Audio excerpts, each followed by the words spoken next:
After a heavy rain, every gardener knows that strange, uneasy feeling when you step into your garden and the soil feels tired. It looks wet, but not alive. The top layer compacts, the nutrients feel washed somewhere deep you can't quite reach, and your plants look like they've taken a long bath they didn't ask for.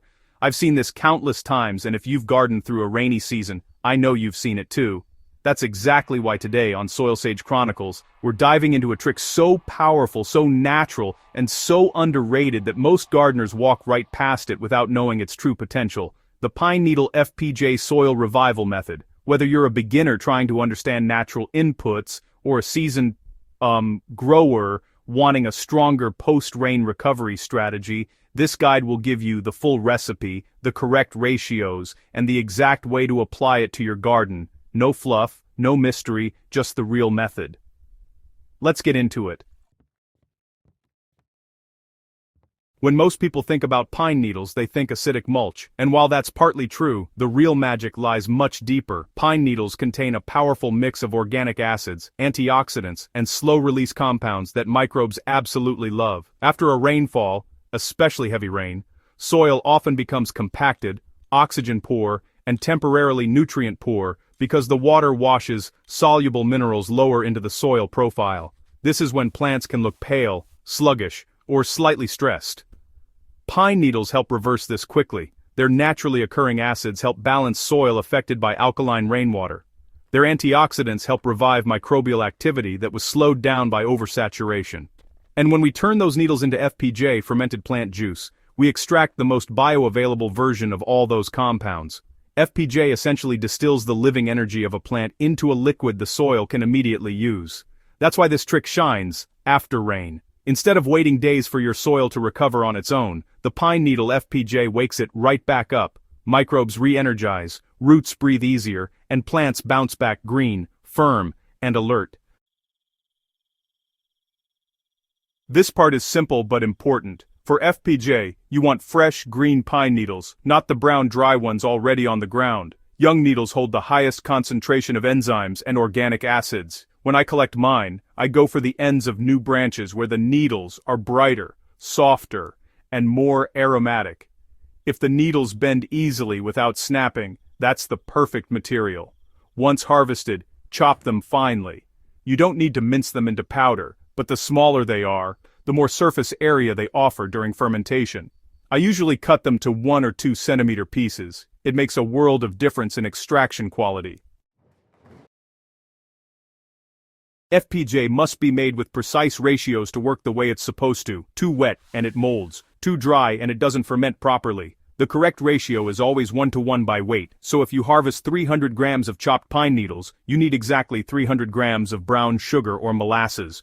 Brown sugar works beautifully because it pulls plant juices out quickly through osmotic pressure, but molasses brings its own minerals to the party, so either one is perfectly fine. Mix them thoroughly until every needle is coated and begins to release moisture. The mixture should look syrupy and shiny. If it looks powdery, add 1 or 2 tablespoons of clean water, not to soak it, but just to help the extraction process begin.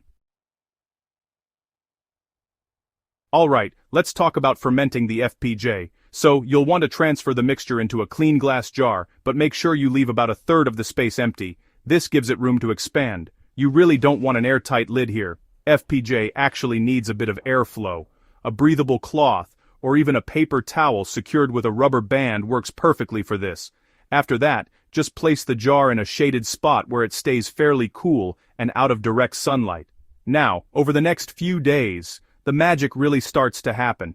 The sugar draws out the plant juice, microbes get to work converting those sugars into beneficial acids, and the whole mixture starts to liquefy.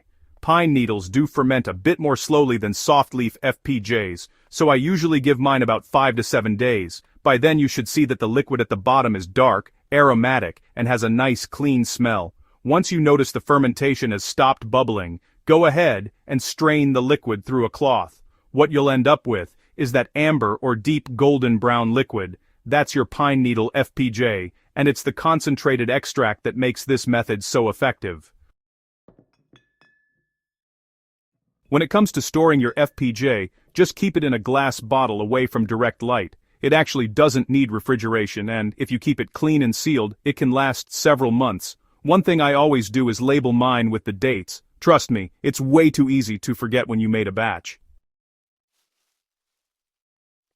Now, here's where a lot of gardeners slip up. FPJ should never be used undiluted. A really strong mix can overwhelm soil life, especially if your soil is still recovering from rain. The correct dilution is 15 milliliters, or about 1 tablespoon, of FPJ per 1 liter of clean water. This gives your soil a gentle but effective supply of microbial food, organic acids, and revitalizing compounds, all without putting stress on your plant roots. Alright, so every garden is different, right? Here's the real practical breakdown. A safe, effective application rate is half a liter of diluted FPJ solution per square meter of soil. For a 10 square meter garden, you'll need around 5 liters of diluted solution, which means 75 milliliters of FPJ total. If your garden is 40 square meters, you'll need about 15 liters of solution, equal to 225 milliliters of FPJ. And for a 100 square meter space, you should prepare 30 liters of solution using 450 milliliters of FPJ. These proportions are gentle enough for seedlings and, honestly, powerful enough for mature fruiting plants too. So, right after a rainfall, your soil really needs oxygen and reactivated biology. FPJ helps kickstart the recovery, but, timing matters. Once the rain stops, just wait until the soil isn't waterlogged anymore. You want moisture, not flooding. That's when FPJ works best. Go ahead and apply the diluted FPJ evenly across your soil, focusing on the root zone. You can use a watering can, a backpack sprayer, or even a bucket if your space is small. Personally, I like to do this in the early morning because microbes respond better in cool conditions. Within a day or two, you'll notice your plants perk up, leaves look richer, stems look more hydrated, and the soil surface loosens as microbial activity increases again. The science behind this is simple but, honestly, kind of beautiful. Pine needles bring a natural acidity that helps temporarily after rainfall raises soil alkalinity. Their antioxidants help revive beneficial bacteria and fungi that rainwater initially dilutes. The FPJ form makes these compounds instantly available, giving your garden a microbial spark that wakes everything up. Plants respond almost immediately because roots just love environments where beneficial microbes are actively breaking down organic compounds. FPJ doesn't feed the plant directly. It feeds the entire underground ecosystem, and the ecosystem supports the plant. That's why, when you do it right, this method doesn't just revive soil after rain.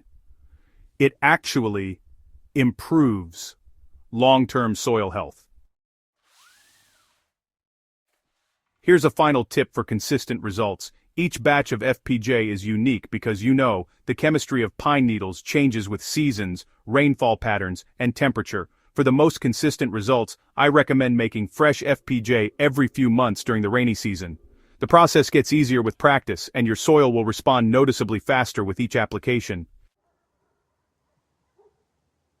Once you introduce Pine Needle FPJ into your rainy season routine, you'll notice your soil doesn't stay heavy, cold, or sluggish after storms anymore. Instead, it rebounds quickly, smells fresher, and supports stronger plant roots. This is one of those organic farming secrets that, honestly, deserves way more attention.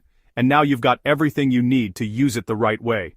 If this guide helped you, make sure to subscribe to SoilSage Chronicles, share this article with a fellow gardener, and help spread real soil wisdom. Let's grow smarter, greener, and more connected to the land, one natural input at a time.